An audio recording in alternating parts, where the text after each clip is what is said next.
Hello, Anthony here again with Prairie Burn Canine Academy in BC. So I just thought of something that I figured I would post and talk about. I tried doing this once before and my phone ran out of storage, so the video cut out seconds after I turned the camera and I didn't even realize it. So I may sound a little frustrated in explaining myself, but I'm going to do my best. So I'm hiking with my daycare dogs. So I got 9 dogs here hiking in the bush, and this is what I do a lot of my thinking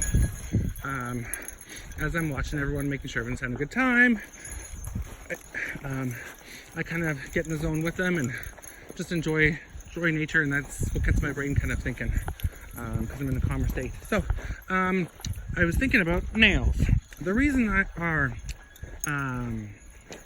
injuries as well. So let's start that again. I was thinking about dogs getting injuries and sprains and strains and muscle soreness and all that kind of stuff, and kind of what I see as the common culprits for that and why they happen.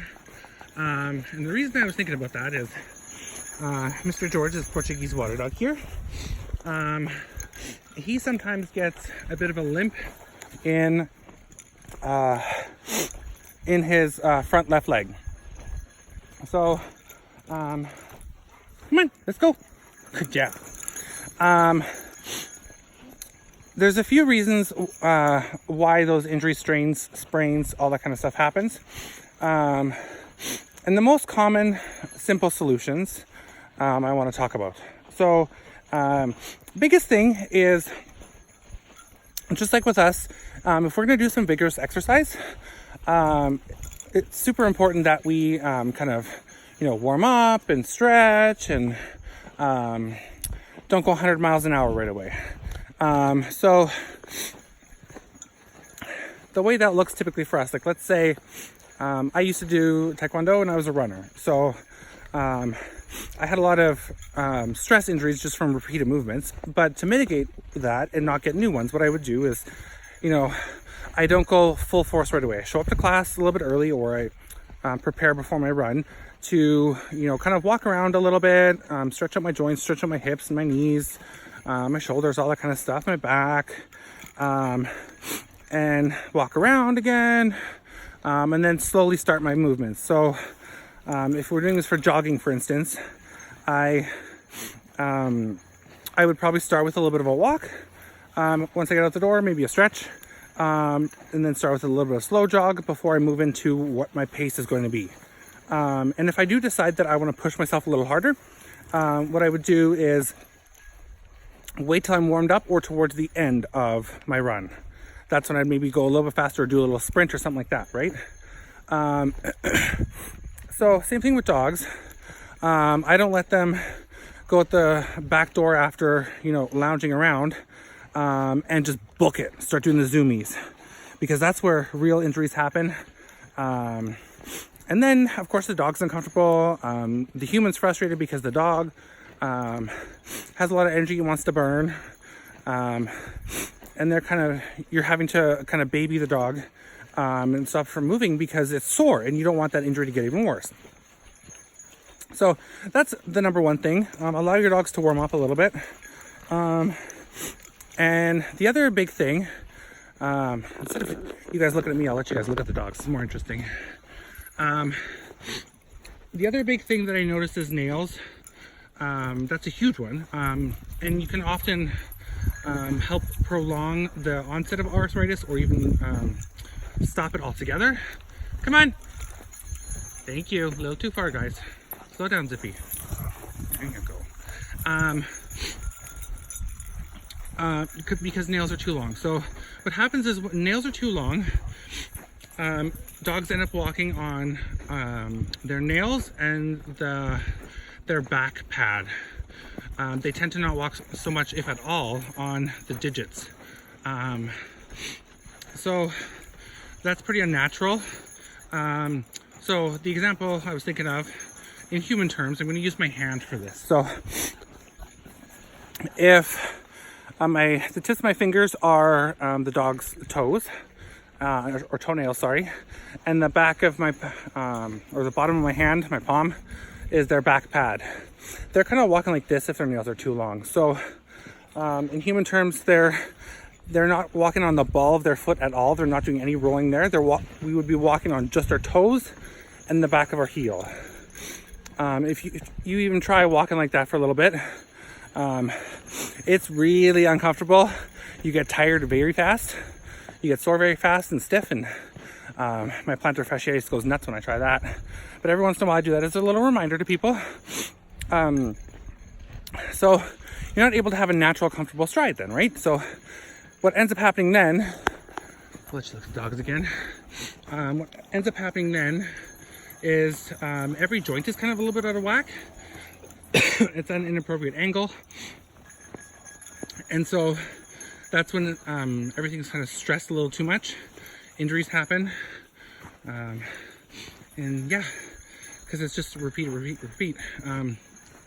And so a way to prevent that is just keep it on top of your dog's nails. A bit of a rule of thumb with nails is if you can hear your dog's nails when they're just kind of just slowly trotting through your house and not doing an intensive walk or run, then they're too long. So what's happening then is every time you hear click, that's them again having to readjust every joint in their body and being at the wrong angle. And so what happens if you, let's say you have your dog that you have that situation right now. Pepper, come on. Thank you. You can't always get the nail to the point where, or you can't trim the nail short enough to the point where it's not clicking the first time or even the first couple times, just because the quick inside the nail has grown out a bit too long. So in that case, I recommend to people is to trim your dog's nails once a week. Trim a little bit off every week, and slowly the blood vessel in your dog's nails will start to back up a little bit, so that each time you can trim the nail a little bit shorter and a little bit shorter until eventually you don't hear that clicking anymore.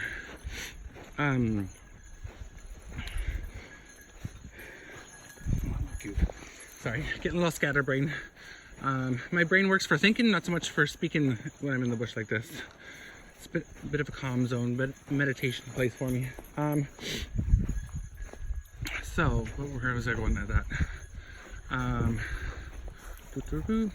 Oh, yes.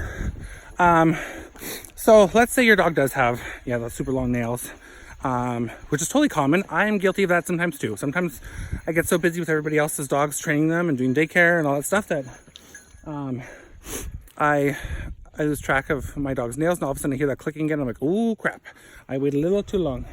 Time to get back on that. And then it may take me 2 trims to get the nails to stop clicking again.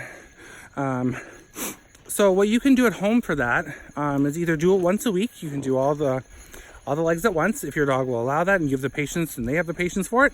If not, you can do a paw every couple days, or do 1 nail every single day. That makes it super quick. So it's done before your dog even knows it half the time. And then you're creating that positive association with it, because you're just repeatedly doing it, and then your dog realizes it's no big deal, and it's more comfortable afterwards because they're able to walk nicer. So they start to enjoy and trim and look forward to it. You can involve a treat if you want, stuff like that too. I ain't got no problem with that. Make it happy. But yeah, so that's a way to ease into it.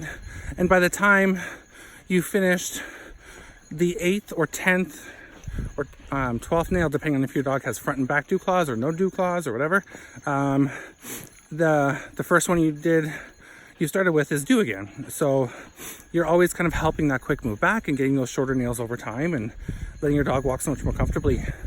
And this is a huge thing, especially for dogs who are already suffering with arthritis and are walking kind of like with a ridged back, like kind of like a goat on a rock. It's because they're really stiff. And what happens is once you do this, it can start evening out again, and you get so much more vitality out of them. They start livening up again because it doesn't hurt so much to walk, and they start acting like their owners remembered them as puppies. So yeah, just wanted to share that tip. There's something else I was thinking about sharing, but I can't remember what else it was.